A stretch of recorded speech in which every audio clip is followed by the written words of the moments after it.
Hello बच्चों, very very good evening. सभी को राधे राधे की ऑफ सक्सेस में आप सभी का स्वागत है। आज हम पढ़ेंगे जब किसी विद्युत द्विध्रुव को एक समान विद्युत क्षेत्र में रख दिया जाता है तो उसके ऊपर लगने वाला परिणामी बल कितना होगा और बल आघूर्ण का मान क्या होगा। साथ ही आज हम पढ़ेंगे विद्युत द्विध्रुव की अक्षीय स्थिति में किसी बिंदु पर विद्युत क्षेत्र की तीव्रता का व्यंजक क्या होगा। और ये दोनों ही क्वेश्चन बोर्ड एग्जाम के हिसाब से बहुत बहुत इंपॉर्टेंट है। तो आइए स्टार्ट करते हैं और सबसे पहले क्वेश्चन उठाते हैं कि जब एक समान विद्युत क्षेत्र में कोई विद्युत द्विध्रुव रखा जाता है तो उसके ऊपर बल कितना होगा और बल आघूर्ण कितना होगा। जिन विद्यार्थियों ने मेरे पिछले वीडियो नहीं देखे हैं वो जाकर देख ले। उनमें मैंने विद्युत द्विध्रुव के बारे में और उसकी जो फिजिकल प्रॉपर्टीज होती है उसके बारे में आपको बताया हुआ है।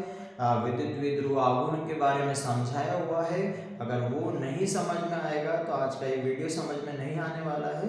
तो पहले आप वो जाकर वो वीडियो देख लें, उसके बाद फिर ये वाला वीडियो आप देखें। तो आइए स्टार्ट करते हैं और सबसे पहले हम लेते हैं एक समान विद्युत क्षेत्र। बेटा एक समान विद्युत क्षेत्र क्या होता है? जिसमें विद्युत क्षेत्र रेखाएं का परिमाण समान होता है, यानी लंबाई बराबर होती है और उनकी दिशाएं भी क्या होती है? एक ही होती है। तो ये सारी एक समान लंबाई की मतलब इन सब का परिमाण समान है और ये सब के सब एक ही दिशा में। इसका मतलब ये कैसा क्षेत्र है? एक समान विद्युत क्षेत्र। ठीक, और इसमें हमने एक यहाँ पर लिख दिया हमने वेक्टर ई। इसके अंदर एक विद्युत द्विध्रुव को रखेंगे तो ये हमने एक विद्युत द्विध्रुव का निर्माण कर देते हैं। विद्युत द्विध्रुव किसे कहते हैं? जिसमें समान परिमाण और विपरीत प्रकृति के दो बिंदु आवेश।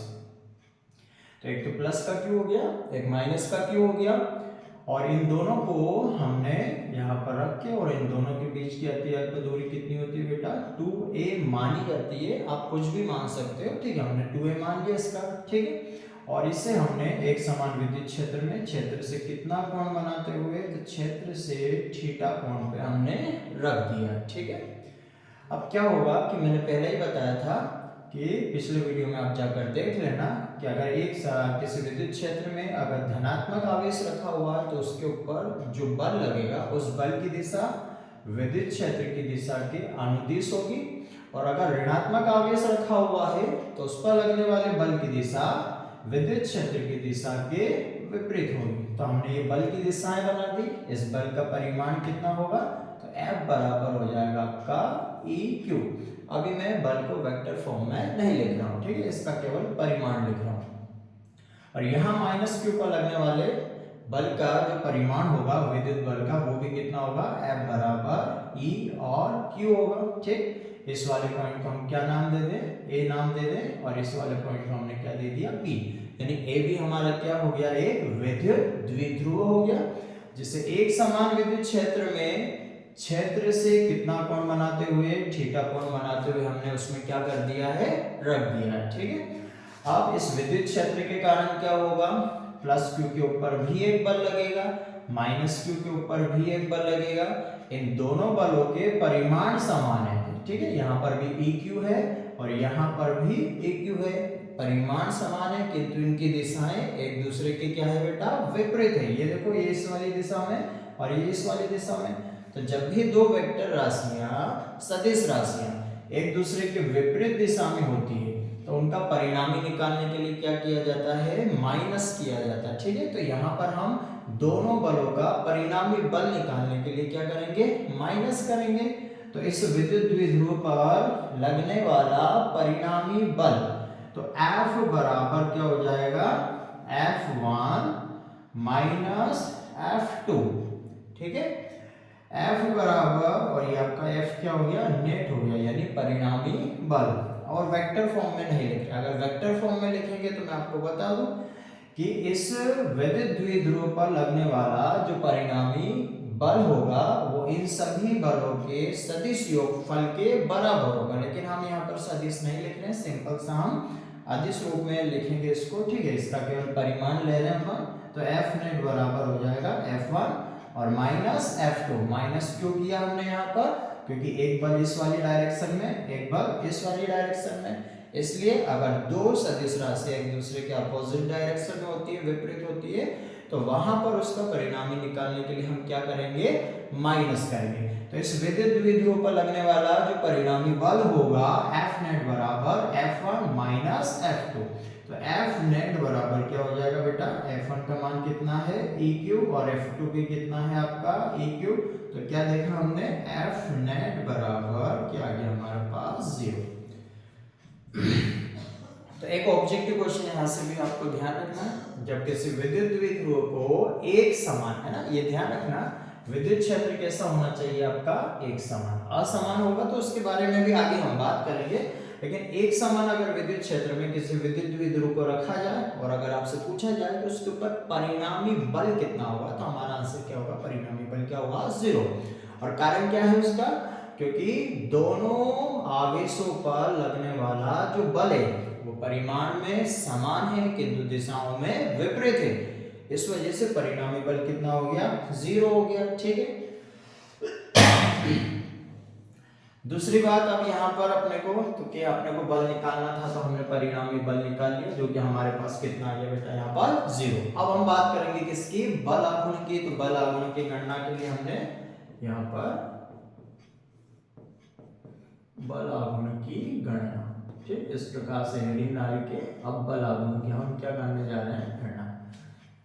तो बल आघूर्ण की गणना करने के लिए हमने क्या किया कि ये जो आपके ए और बी के ऊपर जो बल लग रहे वो बल हमने यहां पर बना लिया। ठीक, यहां पर आपका लगा F बराबर E और Q, इसी के साथ यहां पर लगा था आपका F बराबर EQ, परिमाण में समान था। ठीक, और यहां पर था आपका माइनस Q और यहां पर क्या था आपका प्लस Q। ये वाला पॉइंट हमने क्या माना था, B, और इस वाले पॉइंट का क्या नाम दिया था हमने, A, और इन दोनों के बीच की जो दूरी थी वो हमने कितना माना था, 2A। ठीक है। अब देखो बेटा, बल आघूर्ण की क्या शर्त है वो ध्यान से सुनना,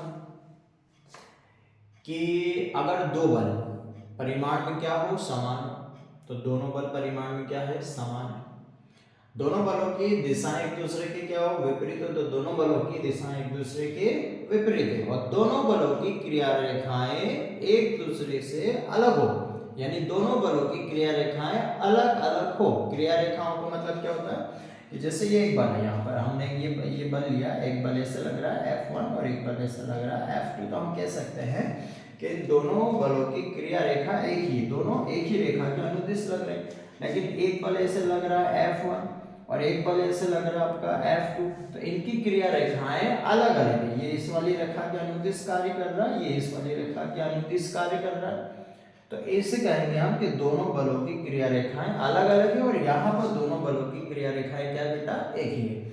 तो बल आघूर्ण तभी निर्माण करेगा जब दोनों बलों के परिमाण समान होंगे, दिशाएं विपरीत होगी, और साथ ही साथ में उनकी क्रिया रेखाएं क्या होनी चाहिए, अलग अलग होना चाहिए। तो देखो बेटा, इसकी जो क्रिया रेखा वो तो ये हो गई, इसके अनुदिश हो गई है, और ये इसके अनुदिश क्या कर रहा है, कार्य कर रहा है। ठीक, और ये इधर ही आपका क्या था, विद्युत क्षेत्र था, वेक्टर ही।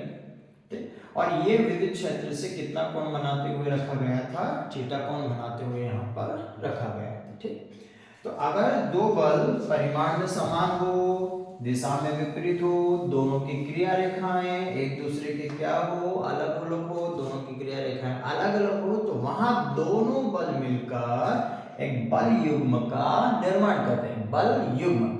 ठीक, बल युग्म का निर्माण करते हैं, और यही बल युग्म के कारण ये जो आपका विद्युत द्विध्रुव है ये क्या करने लग जाएगा, घूमने लग जाएगा। ठीक है, और घूमने लग जाएगा और ये क्षेत्र के समांतर आने का क्या करेगा, प्रयास करेगा। ठीक है, तो जब दो बल परिमाण में समान हो, दिशाएं विपरीत हो, और दोनों की क्रिया रेखाएं अलग अलग हो, तो दोनों बल मिलकर एक बल युग्म का निर्माण करते हैं, और इस बल युग्म के कारण इस विद्युत द्विध्रुव पर एक बल आघूर्ण कार्य करने लगता है, और इसी बल आघूर्ण के कारण यह जो विद्युत द्विध्रुव है ये घूर्णन गति करने लग जाएगा। ठीक है, तो तो इस बल आघूर्ण का जो परिमाण होता है, ठीक, तो बल आघूर्ण भी ध्यान रखिएगा, वेक्टर राशि है, सदिश राशि है, इसकी दिशा क्या होगी अभी हम बात करेंगे, लेकिन इसका जो बल आघूर्ण का परिमाण होगा तो उस परिमाण के बारे में हम देख लो कि बल आघूर्ण का परिमाण बराबर एक बल दोनों में से कोई सा भी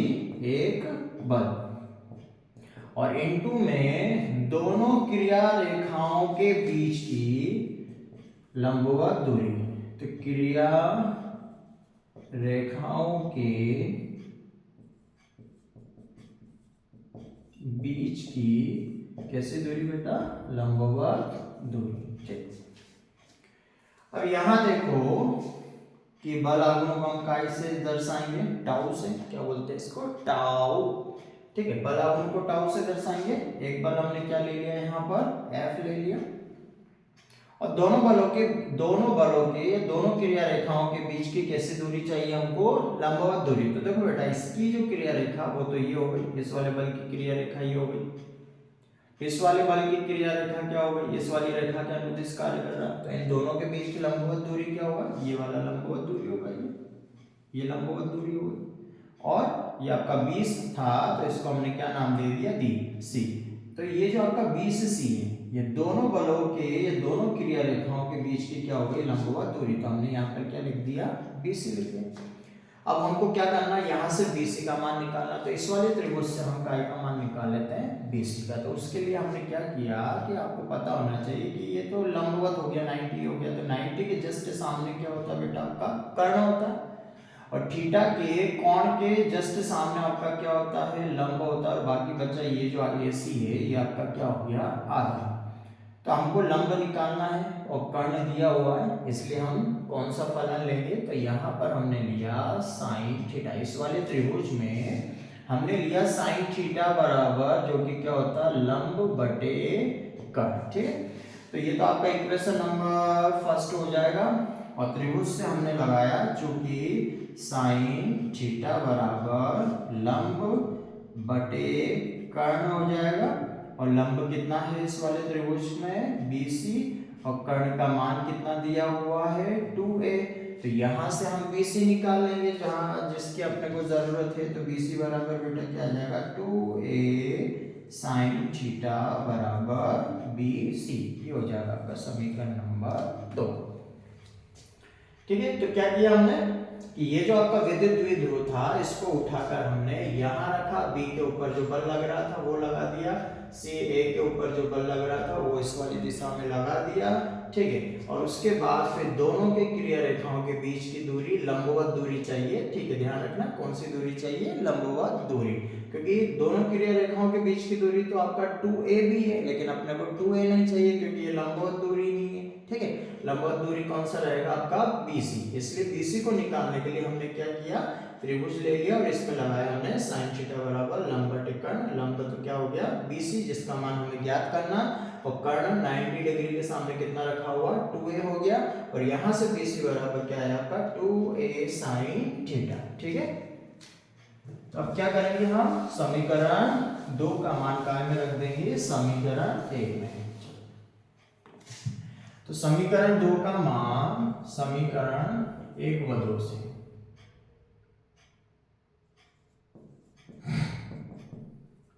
तो यहां से टाउ बराबर क्या हुआ, F का परिमाण कितना दिया हुआ देख रहे हैं यहाँ पर, EQ, और इनटू में BC लंबवत दूरी हमने कितना निकाला, 2a साइन थीटा।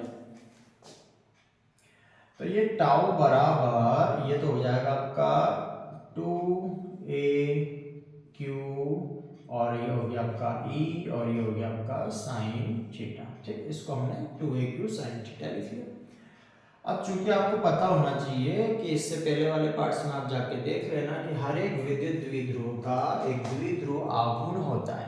तो विद्युत द्विध्रुव आघूर्ण किसे कहते हैं, तो आप एक बार फिर से ध्यान से समझिएगा कि विद्युत द्विध्रुव के किसी भी एक आवेश का परिमाण ले लो और उनके बीच की जो लंबवत दूरी है उसका अगर हम गुणा कर देते हैं यानी 2AQ, तो हमें क्या मिल जाएगा, P मिल जाएगा। P हमारा क्या रहता है, विद्युत द्विध्रुव आघूर्ण। जिसकी दिशा हमेशा माइनस से किधर की ओर होती है, प्लस की होती है। ये आपका माइनस है और ये आपका क्या है, प्लस है। ठीक है, इधर की ओर ये जाएगा आपका वेक्टर p। ठीक, तो इस वजह से चूंकि p बराबर 2aq होता है, इसलिए टाउ बराबर इस 2aq की जगह हम क्या रख देंगे, p रख देंगे, जो कि हमारा क्या है, विद्युत द्विध्रुव आघूर्ण है। और यहाँ पर क्या आ जाएगा आपका e, और ये हो गया आपका साइन थीटा। ठीक, तो ये हो गया आपका एक समान विद्युत क्षेत्र में अगर किसी विद्युत द्विध्रुव को हम रख देंगे तो उसके ऊपर परिणामी बल तो जीरो होगा, लेकिन एक बल आघूर्ण कार्य करेगा, और इसी बल आघूर्ण के कारण यह कौन सी गति करेगा, घूर्णन गति। देखो ध्यान रखिएगा कि बल के कारण जो वस्तु होती है वो स्थानांतरण गति करती है, मतलब एक वस्तु एक स्थान से कहाँ जाती है, दूसरे स्थान पर। तो चूंकि यहाँ पर जो परिणामी बल था F नेट बराबर, वो तो कितना आया था, 0। तो इस वजह से ध्यान रखिएगा कि ये विद्युत द्विध्रुव स्थानांतरण गति नहीं करता है। ठीक है, F नेट 0 होने के कारण यहाँ कोई स्थानांतरण गति नहीं होगी। ठीक है, और चूंकि बल आघूर्ण कार्य करता है, तो बल आघूर्ण के कारण वहां पर कौन सी गति होती है बेटा, घूर्णन गति होती है। ठीक है, ये आपका कौन सी गति करेगा, ये घूर्णन गति करेगा, वहीं पर अपने अक्ष पर ही इस प्रकार से घूमता रहेगा। ठीक, तो परिणामी बल 0 होने के कारण विद्युत द्विध्रुव में किसी प्रकार की कोई स्थानांतरण गति नहीं होती है, किंतु इसके ऊपर एक बल आघूर्ण कार्य करता है, जिसका परिमाण हमने निकाल लिया। अब आपको ध्यान रखना, टाउ बराबर p e साइन थीटा। ठीक, और इसी बल आघूर्ण के कारण ये कैसी गति करता है, घूर्णन गति करता है। ठीक है, इसको वेक्टर फॉर्म में पूछा जाए तो यहाँ पर टाउ के ऊपर वेक्टर लगाएंगे, p के ऊपर वेक्टर लगाएंगे, e के ऊपर वेक्टर लगाएंगे, और साइन थीटा काय में चला जाएगा, क्रॉस में। ठीक है, यानी क्रॉस हटाने पर 11वीं में आपने कॉन्सेप्ट पढ़ा होगा कि कहीं पे a क्रॉस b है, तो क्रॉस हटाने पे क्या आता है आपका, तो क्रॉस के लिए आता है साइन थीटा, और एक होता है a डॉट b। तो अगर डॉट हटाते हैं तो वहां पर क्या आता है आपका cos थीटा। तो अगर साइन थीटा को हटाना है तो क्या लगाना पड़ेगा, क्रॉस, और क्रॉस हटाएंगे तो फिर से क्या आ जाएगा, साइन थीटा। ठीक है, तो ये होते हैं 11वीं क्लास के कॉन्सेप्ट है, तो जिसमें हमने पढ़ा सदिशों का सदिश गुणनफल, और एक होता है सदिशों का अदिश गुणनफल, यानी क्रॉस गुणनफल और डॉट गुणनफल। तो ये हो गया आपका बल आघूर्ण का कौन सा रूप हो गया बेटा, सदिश रूप। ठीक है, तो अब ये इतना सारा ध्यान रखिएगा। तो एक समान विद्युत क्षेत्र में रखे विद्युत द्विध्रुव पर लगने वाला परिणामी बल 0 होगा, लेकिन एक बल आघूर्ण कार्य करेगा, जिसका ये वाला सूत्र हो जाए टाउ बराबर p e sin थीटा, और वेक्टर फॉर्म में हो जाए टाउ बराबर vector p cross vector e। अब चूंकि ये सदिश राशि है तो इसकी दिशा क्या होगी, तो इसकी दिशा बेटा वेक्टर p और वेक्टर e से मिलकर जो तल बनेगा उस तल के क्या होती है, अभिलंबवत होती है। अगर आपसे पूछा जाए बल आघूर्ण की दिशा क्या होगी, तो बल आघूर्ण की दिशा विद्युत द्विध्रुव आघूर्ण और विद्युत क्षेत्र से मिलकर जो तल बनता है उस तल के अभिलंबवत होती है। ठीक है, तो ये ध्यान रखिएगा। और इसका जो मात्रक है, तो बल आघूर्ण का मात्रक तो यहीं से निकाल सकते हैं हम, बल यानी क्या हो गया, न्यूटन, और दूरी है तो दूरी के लिए क्या हो जाएगा, मीटर, यानी न्यूटन इंटू मीटर। बल आघूर्ण का कैसा मात्रक हो गया, ऐसा ही मात्रक। आइए बात करते हैं कि बल आघूर्ण का मान अधिकतम कब होगा, न्यूनतम कब होगा, और इसके स्थायी और अस्थायी अवस्था में कब कितना डिग्री का कोण बनेगा। ठीक,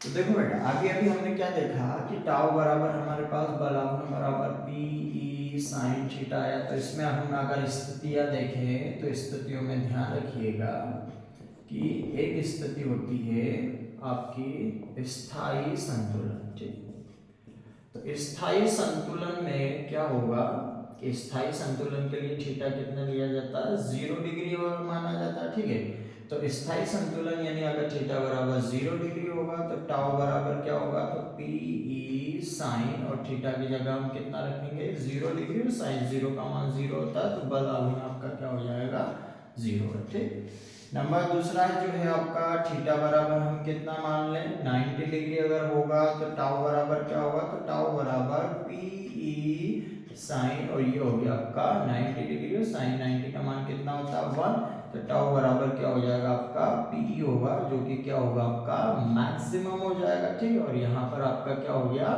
मिनिमम। और एक स्थिति होती है आपकी नंबर तीसरी अस्थायी संतुलन, ठीक। अस्थायी संतुलन के लिए थीटा कितना लिया जाता है बेटा 180 डिग्री लिया जाता है, और जब हम साइन 180 डिग्री रखेंगे तो टाउ बराबर आपका पी ई और साइन 180 डिग्री और साइन 180 का मान भी कितना होता है 0। तो चाहे स्थायी हो या अस्थायी हो, जो आपका विद्युत द्विध्रुव है उसके बल आघूर्ण का मान दोनों ही स्थितियों में 0 होगा। और जब आपका विद्युत द्विध्रुव विद्युत क्षेत्र के अभिलंबवत रखा होगा यानी थीटा कितना होगा 90 डिग्री होगा, तो वहां पर उस विद्युत द्विध्रुव पर लगने वाले बल आघूर्ण का मान क्या होगा सबसे अधिकतम होगा। तो यहाँ से भी ऑब्जेक्टिव क्वेश्चन बनता है बेटा, वो आपको ध्यान रखना है। एक ऑब्जेक्टिव क्वेश्चन बनता है बल आघूर्ण की दिशा क्या होगी, तो बल आघूर्ण की जो दिशा है वो वेक्टर पी यानी द्विध्रुव आघूर्ण और विद्युत क्षेत्र से बने तल के क्या होती है अभिलंबवत होती है। फिर एक क्वेश्चन यहाँ से बनता है कि भैया स्थायी संतुलन कब होगा, तो स्थायी संतुलन के लिए ध्यान रखिएगा थीटा बराबर कितना होगा 0 डिग्री होगा। अस्थायी संतुलन के लिए कितना होगा, थीटा बराबर आपका 180 डिग्री होगा, और दोनों ही स्थितियों में बल आघूर्ण का मान कितना है 0 है। और आपका जो अधिकतम बल आघूर्ण का मान कब काम करेगा, अधिकतम बल आघूर्ण कब लगेगा, जब थीटा बराबर कितना होगा बेटा 90 डिग्री, ठीक है। तो ये आपको ध्यान रखना, और यहाँ से ऑब्जेक्टिव क्वेश्चन भी बनते हैं तो इनका आप थोड़ा सा ध्यान रखिएगा। इसी के साथ ये भी ध्यान रखिएगा कि अगर एक समान विद्युत क्षेत्र, कैसा बेटा एक समान विद्युत क्षेत्र, तो एक समान विद्युत क्षेत्र के लिए जो एफ नेट होता है ये परिणामी बल होता है, वो तो क्या होता है 0, ठीक। लेकिन जो टाउ होता है वो नॉट इक्वल क्या होता है 0, ठीक। और अगर आपका असमान विद्युत क्षेत्र है, असमान विद्युत क्षेत्र है,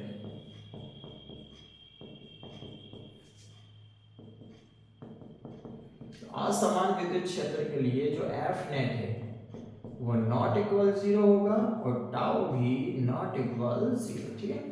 तो बेटा ये दोनों इसमें और भी कई सारे कंडीशन होती है, लेकिन अपने स्टेट बोर्ड के हिसाब से अगर हम देखें और ऑब्जेक्टिव क्वेश्चन आता है कि अगर कोई विद्युत द्विध्रुव एक समान विद्युत क्षेत्र में रखा हुआ है तो बताइए इनमें से क्या होगा, क्या परिणामी बल 0 होगा, बिल्कुल परिणामी बल 0 होगा, लेकिन उस पर लगने वाला बल आघूर्ण 0 नहीं होगा।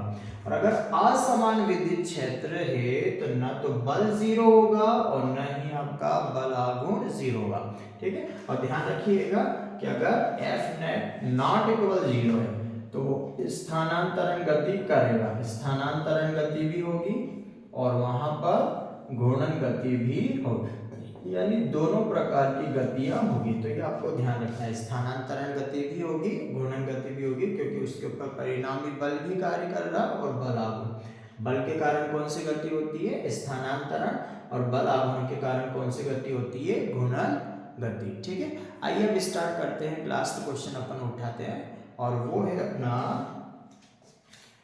एक समान विद्युत क्षेत्र में हमने बल और बल आघूर्ण के बारे में इससे रिलेटेड जो क्वेश्चन थे वो देख लिए।